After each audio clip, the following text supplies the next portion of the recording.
Selama bertahun-tahun, Indonesia menghadapi sebuah paradoks ekonomi yang sulit dijelaskan. Di satu sisi, negeri ini adalah salah satu eksportir terbesar berbagai komoditas penting dunia. Batu bara Indonesia mengaliri pembangkit listrik di berbagai negara. Minyak sawit Indonesia menjadi bahan baku industri makanan, kosmetik, hingga energi di berbagai belahan dunia. Ketika harga komoditas global melonjak, Indonesia hampir selalu menikmati surplus perdagangan yang besar. Miliaran dolar masuk melalui aktivitas ekspor. Secara teori, kondisi seperti ini seharusnya menjadi kabar baik bagi nilai tukar rupiah dan memperkuat posisi ekonomi nasional. Namun, kenyataannya tidak sesederhana itu. Berkali-kali Indonesia mencatat surplus perdagangan yang mengesankan, tetapi rupiah tetap saja tidak menunjukkan kekuatan yang sebanding. Banyak masyarakat bertanya-tanya, jika negara ini begitu kaya sumber daya alam dan terus menghasilkan devisa dari ekspor, mengapa manfaatnya tidak terasa maksimal bagi perekonomian nasional? Pertanyaan itulah yang selama puluhan tahun menjadi teka-teki besar. Pada tahun 2026, perdebatan mengenai persoalan ini kembali mengemuka setelah Presiden Prabowo Subianto mengungkap sebuah temuan yang mengejutkan dalam rapat di DPR RI. Temuan tersebut berkaitan dengan praktik yang dikenal sebagai under-invoicing ekspor, sebuah metode yang diduga telah berlangsung selama puluhan tahun dan menyebabkan sebagian besar nilai ekonomi hasil ekspor Indonesia tidak tercatat secara optimal di dalam negeri. Menurut penjelasan pemerintah, under-invoicing terjadi ketika nilai ekspor yang dilaporkan lebih rendah dibandingkan harga sebenarnya yang diterima di pasar internasional. Sekilas praktik ini terdengar sederhana, tetapi mekanismenya jauh lebih kompleks. Dalam banyak kasus, perusahaan eksportir tidak menjual produknya langsung kepada pembeli akhir. Mereka terlebih dahulu menjual komoditas tersebut kepada perusahaan perantara yang berada di luar negeri. Menariknya, perusahaan perantara tersebut seringkali masih memiliki hubungan afiliasi dengan perusahaan induk yang berada di Indonesia. Skema ini memungkinkan terjadinya perbedaan harga yang sangat besar. Sebagai contoh, sebuah perusahaan di Indonesia menjual minyak sawit mentah kepada perusahaan afiliasinya di luar negeri dengan harga yang relatif rendah. Setelah itu, perusahaan afiliasi tersebut menjual kembali barang yang sama kepada pembeli akhir dengan harga pasar yang jauh lebih tinggi. Selisih keuntungan yang muncul kemudian tercatat di luar negeri, bukan di Indonesia. Akibatnya, negara kehilangan potensi penerimaan yang sangat besar.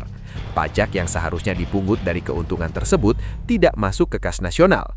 Devisa yang semestinya kembali ke Indonesia juga tidak seluruhnya mengalir ke dalam sistem keuangan domestik. Dalam jangka panjang, praktik seperti ini diduga berkontribusi terhadap lemahnya kemampuan ekonomi nasional dalam memanfaatkan kekayaan sumber daya alam yang dimiliki.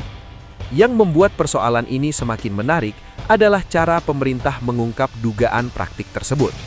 Menurut penjelasan sejumlah pejabat terkait, teknologi kecerdasan buatan atau artificial intelligence digunakan untuk membandingkan data ekspor Indonesia dengan data impor dari negara tujuan.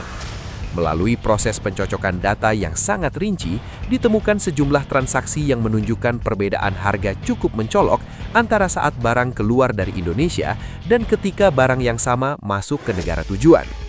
Temuan-temuan inilah yang kemudian memunculkan dugaan bahwa praktik under-invoicing tidak hanya terjadi secara sporadis, tetapi mungkin telah menjadi pola yang berlangsung selama waktu lama. Sebenarnya isu semacam ini bukan hal yang sepenuhnya baru. Dalam sejarah ekonomi Indonesia, beberapa kasus serupa pernah mencuat ke permukaan. Salah satu yang paling dikenal adalah kasus yang melibatkan perusahaan besar di sektor perkebunan pada awal tahun 2000. Pada masa itu, dugaan manipulasi transaksi dan pengalihan keuntungan ke luar negeri menjadi sorotan karena berdampak pada potensi penerimaan negara. Selain itu, sejumlah laporan dari organisasi internasional dan lembaga penelitian independen selama bertahun-tahun juga pernah mengangkat persoalan aliran dana gelap, transfer pricing, serta praktik perdagangan yang berpotensi mengurangi penerimaan negara berkembang dari sektor sumber daya alam. Berbagai penelitian tersebut menunjukkan bahwa fenomena serupa tidak hanya terjadi di Indonesia, tetapi juga di banyak negara kaya sumber daya lainnya. Perbedaannya sekarang adalah skala perhatian pemerintah yang jauh lebih besar. Jika sebelumnya kasus-kasus seperti ini cenderung ditangani secara parsial, pemerintah saat ini mengusulkan perubahan yang jauh lebih mendasar terhadap tata kelola ekspor nasional. Salah satu langkah yang paling banyak diperbincangkan adalah pembentukan PT Danandara Sumber Daya Indonesia atau PT DSI. Perusahaan ini dirancang menjadi instrumen baru dalam pengawasan ekspor komoditas strategis Indonesia. Tujuan utamanya adalah memastikan bahwa harga transaksi, volume perdagangan, dan aliran devisa dapat dipantau secara lebih transparan dan terintegrasi. Konsep yang diperkenalkan adalah ekspor satu pintu. Dalam tahap awal, eksportir masih dapat melakukan aktivitas bisnis seperti biasa, namun diwajibkan melaporkan seluruh transaksi kepada PT DSI. Dalam tahap berikutnya, peran perusahaan ini akan semakin besar hingga akhirnya direncanakan menjadi pusat pengelolaan ekspor untuk komoditas tertentu. Pemerintah berpendapat bahwa pendekatan ini diperlukan karena sistem pengawasan sebelumnya dianggap belum mampu menutup celah yang dimanfaatkan oleh pelaku usaha tertentu. Dengan adanya satu pusat pengawasan, diharapkan perbedaan harga yang tidak wajar dapat segera terdeteksi dan potensi kebocoran devisa dapat diminimalkan. Namun, seperti kebijakan besar lainnya, gagasan ini tidak lepas dari kritik. Sejumlah ekonom mempertanyakan, apakah pembentukan lembaga baru merupakan solusi terbaik? Mereka berpendapat bahwa masalah utama sebenarnya terletak pada pengawasan dan penegakan aturan yang sudah ada. Jika institusi yang selama ini bertanggung jawab dapat diperkuat, maka pembentukan badan baru mungkin tidak diperlukan. Ada pula kekhawatiran mengenai resiko monopoli. Ketika satu entitas memiliki kendali yang sangat besar terhadap aktivitas ekspor, muncul pertanyaan mengenai efisiensi, transparansi, dan akuntabilitas. Sebagian pihak mengingatkan bahwa monopoli, bahkan jika dilakukan oleh negara, tetap memiliki potensi menciptakan birokrasi yang lambat dan membuka peluang penyalahgunaan wewenang apabila tidak diawasi secara ketat. Di sisi lain, para pendukung kebijakan ini menilai bahwa Indonesia membutuhkan langkah yang lebih berani.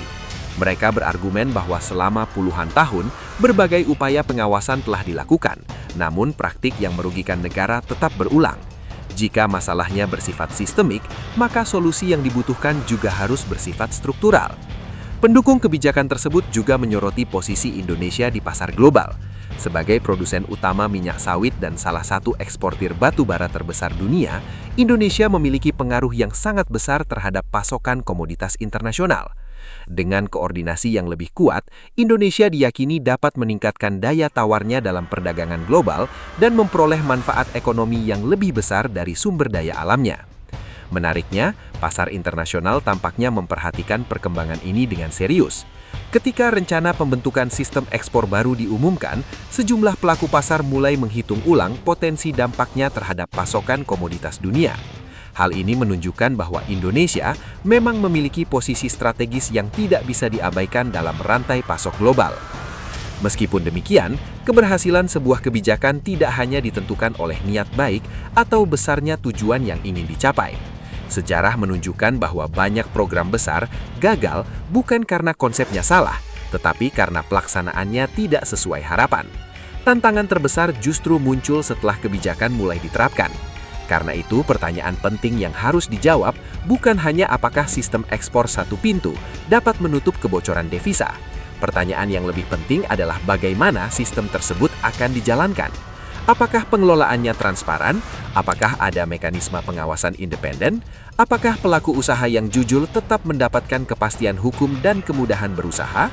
Dan yang tidak kalah penting, apakah manfaat yang dihasilkan benar-benar akan kembali kepada masyarakat luas? Pada akhirnya, inti dari seluruh perdebatan ini adalah soal pengelolaan kekayaan nasional. Sumber daya alam Indonesia merupakan aset yang sangat berharga. Batu bara, minyak sawit, mineral, dan berbagai komoditas lainnya bukan hanya angka dalam statistik perdagangan. Semua itu adalah kekayaan yang seharusnya dapat digunakan untuk membangun sekolah yang lebih baik, rumah sakit yang lebih modern, infrastruktur yang lebih merata, dan masa depan yang lebih sejahtera bagi generasi mendatang.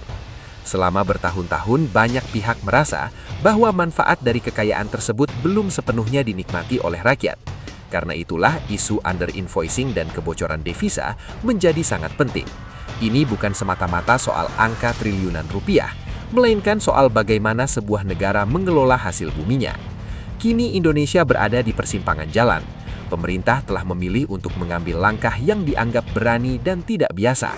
Sebagian pihak melihatnya sebagai upaya nyata untuk memperkuat kedaulatan ekonomi. Sebagian lainnya memandangnya sebagai eksperimen besar yang penuh risiko. Siapa yang benar mungkin baru akan terjawab beberapa tahun ke depan. Yang jelas, untuk pertama kalinya dalam waktu yang sangat lama, perdebatan mengenai kebocoran kekayaan nasional tidak lagi hanya menjadi bahan diskusi para ekonom dan akademisi. Isu ini telah masuk ke ruang publik dan menjadi perhatian masyarakat luas. Dan mungkin itulah langkah awal yang paling penting.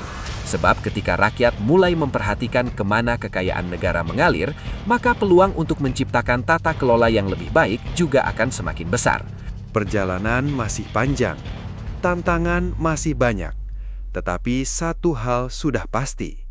Masa depan pengelolaan sumber daya alam Indonesia sedang memasuki babak baru yang akan menentukan arah ekonomi bangsa selama bertahun-tahun ke depan.